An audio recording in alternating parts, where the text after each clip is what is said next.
নমস্কার। আজ নিয়ে চলে এসেছি খুব মজাদার একটি রেসিপি, ডিম ছাড়া মোগলাই। মোগলাই পরোটা খুব সুন্দর টেস্টি এই মজাদার রেসিপি স্কুলের টিফিন বা অফিসের টিফিনে দিতে পারো, বা বাড়িতে রাতের খাবার বা জল খাবারে, সকালের জল খাবারেও বানাতে পারো। তো ভিডিওটা স্কিপ না করে দেখে নাও কীভাবে বানাচ্ছি। শ্রুতিদের চ্যানেলে সকলকে স্বাগত জানিয়ে আজকে রেসিপিটা শুরু করছি। তো প্রথমেই নিয়ে নিলাম একটু গাজর, পেঁয়াজ আর কাঁচা লঙ্কা। আর এখানে নিয়েছি দুটো আলু, 4 টুকরো করে নিয়েছি, সিদ্ধ করে নিয়েছি। আর লাগছে আমার আটার লেচি কেটে নিয়েছি। আটা ছাড়া তুমি ময়দাও করে দিয়েও করতে পারো। এই দেখো, প্রথমেই পেঁয়াজগুলোকে খুবই গুঁড়ো গুঁড়ো করে মিহি করে পাতলা করে কেটে নিয়েছি। তারপরে এই রেসারটা নিয়েছি, গাজরগুলোকে ঘষে নেবো। আর এই আলুটাকে সিদ্ধ করে নিয়েছি। দেখো আলুটা দুটো নিয়েছি, তোমরা চাইলে 3টেও নিতে পারো। এই দেখো, আটাগুলোকে প্রথমে মেখে নুন আর জল দিয়ে মেখে নিয়েছি। আর এই দেখো এইভাবে পরোটার মতন লেচি কেটে নিয়েছি। এইবারে আলুর মধ্যে দিয়ে দিচ্ছি পেঁয়াজ কুচি, লঙ্কা কুচি। আলুটাকে তোমরা চাইলে রেসার দিয়ে ঘষেও নিতে পারো, আমি এটা হাত দিয়েই মেখে নেবো। আর দেখো, আর কাঁচা পাকা লঙ্কা কুচি দিয়ে মিশিয়ে নিচ্ছি। আর দেখো দারুণ টেস্টি কিন্তু এটা, আর তেমনি কিন্তু ভিটামিনে ভরপুর। আর গাজর দিয়ে দিলাম। এবারে গাজরটা রেসার দিয়ে যে ঘষে নিয়ে গেছিলাম, এই গাজরটা দিয়ে নিলাম। এটা বাচ্চারা একবার খেলে বারবার বানাতে বলবে তোমাকে। তো একবার বানিয়ে দেখো, সবাই কিন্তু বারবার বানাতে। এবার নিয়েছি ক্যাপসিকামটাও কুচি করে দেবো। দেখো আধখানা ক্যাপসিকাম নিয়ে নিয়েছি, আধখানা ক্যাপসিকাম কুচি করে নিয়েছি ছোটো মিহি করে, এটাও দিয়ে নিচ্ছি। কালারফুল খুব সুন্দর, আমার কিন্তু বেশিরভাগ রেসিপি হয় কালারফুল, আর এতে ভেজিটেবিলে ভরপুর থাকে, তার এমনি মুখরোচকও তেমনি। আর দিচ্ছি ধনেপাতা কুচি, এটাও দিচ্ছি। ধনেপাতা কুচি না থাকলেও কোনো অসুবিধা নেই, তোমরা ধনিয়া গুঁড়োও দিতে পারো। আর আমি এদিকে কিছু মশলা নিয়ে নিচ্ছি। এই দেখো, প্রথমেই দিয়ে দিচ্ছি পরিমাণ মতো নুনটা নিজের স্বাদ মতন দেবে। আর দিচ্ছি চিনি সামান্য একটু টেস্টের জন্য।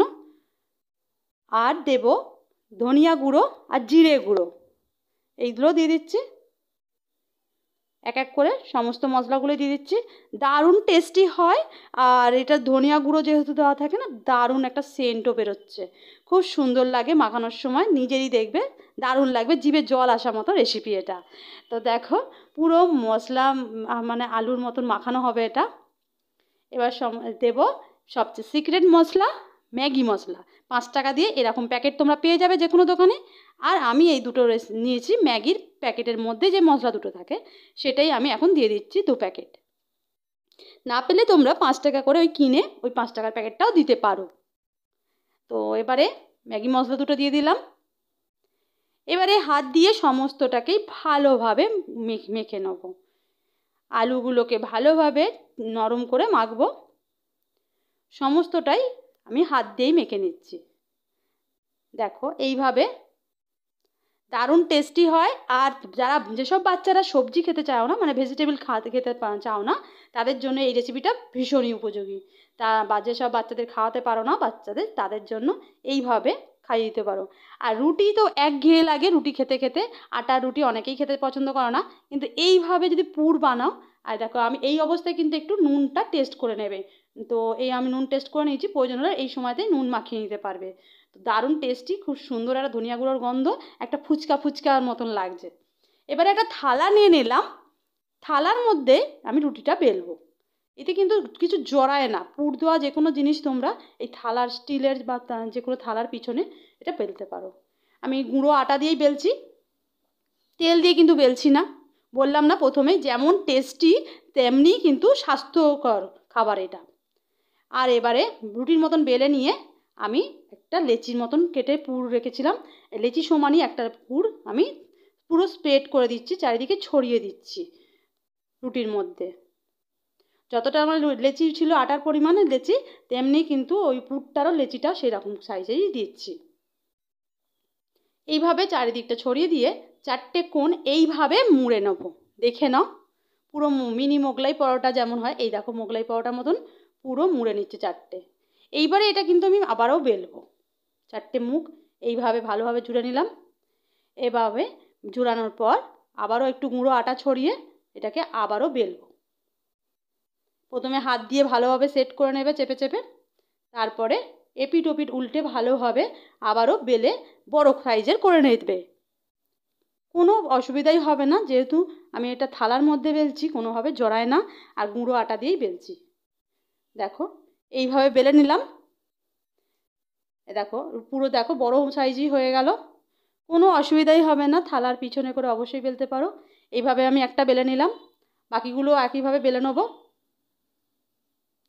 বাকিগুলো একইভাবে গুঁড়ো আটা দিয়েই রুটি সমান বড় করে নিয়েছি। তারপরে আবারও এই দেখো একটা লেচি সমান পুর নিয়ে নিলাম, এটাকে এইভাবে চামচের পিছন দিয়ে দিয়ে এটাকে ছড়িয়ে দেবো চারিদিকটা। আবারও চারপাশ থেকে কোণ নিয়ে 4 কোণ করে নেবো, এইভাবে কোণগুলো মুখ জুড়ে দেবো।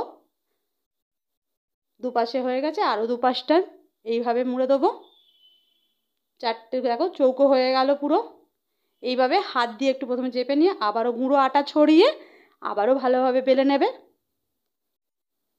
দেখো বেলে নিয়েছি, আবারও ভালোভাবে বড় সাইজ করেই বেলে নিচ্ছি। দেখো এইভাবে আটা দিয়ে ভালোভাবে বেলবে, কোনো কিছু পুর ফেটে বেরোয় না, কিচ্ছু হয় না এইভাবে বেললে। তো এইভাবে আটাটা ঝরিয়ে নিয়ে নিচ্ছি, এভাবে ঝরিয়ে নিয়ে আবারও একটা বেলে তুলে রাখলাম। এবারে আমি একটা চাটু বসিয়ে দেবো। ননস্টিক কড়াই আমি একটা বসিয়ে দিয়েছি। গরম হয়ে গেলে প্রথমে তেল ছাড়া আমি এটা শিখে নেব। এইভাবে এপিট ওপিট করে ভালোভাবে ভেজে, প্রথমে শুকনো তেল ছাড়াই আমি এগুলোকে এপিট ওপিট করে ভেজে নেবো। তারপরে কাপড় দিয়ে এইভাবে ভালোভাবে আটাগুলোকে ঝেড়ে দেব। চারিদিক দিয়ে আটাগুলো ভালোভাবে ঝেড়ে নেবো, সঙ্গে চাটুর আটাগুলো ভালোভাবে পরিষ্কার করে নেবো। আটাগুলো ঝেড়ে এইভাবে দেখো ঝাপাত ঝাপাত করে মেরেছি আটাগুলো ঝাড়ার জন্য। প্রথমে রুটিটা শিখে নিয়েছি, তারপরে ঝেড়েছি। আটা গুঁড়ো ঝাড়ার পর তারপরে এপিট ওপিট করে তেল দিয়ে ভালোভাবে লাল লাল করে ভেজে নেব। দেখো কালারটা চেঞ্জ হয়েছে, কতটা ভাজা হয়েছে দেখে বুঝতেই পারছো। আর ভেতরের পুরটাও যাতে স্টাফিংটাও সুন্দরভাবে ভাজা হয় তার জন্য এপিট ওপিট করে একটু গ্যাসটা লো টু হাই একটু ফ্লেম রাখবে, তার এইভাবে ভাজবে, তাহলে এটা মচমচেও হবে আর ভেতরে পুরটাও খুব সুন্দর একটা ভাজা হবে। তো একটা আমার তৈরি হয়ে গেছে, এইভাবে লাল লাল করে তুলে নিলাম। আর যারা তোমরা নিরামিষ খেতে চাও, এটা নিরামিষ পেঁয়াজটা বাদ দেবে, বাকি সব কিছুই দেবে, দারুণ টেস্টি হয়, পেঁয়াজ ছাড়াও দারুণ লাগে টেস্টি। মেন ধনিয়া গুঁড়ো জিরে গুঁড়ো অবশ্যই দেবে, খুব সুন্দর লাগে এটা টেস্ট খেতে।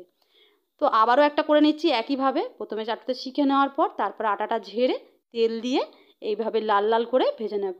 দেখো কত সুন্দর দেখে বুঝতেই পারছো এবার হয়ে গেছে। এবার এটাকে আমি তুলে নেব।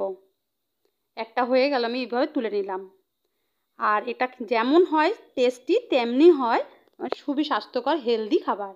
তো এটা সকালের জল খাবার বা রাতের ডিনারেও ব্যবহৃত পারো। এটাকে আমি 4 টুকরো 4 ভাবে কেটে নিলাম, লম্বা লম্বা করে 4 দুভাগে কেটে নেওয়ার পর 4 টুকরো হয়ে গেছে।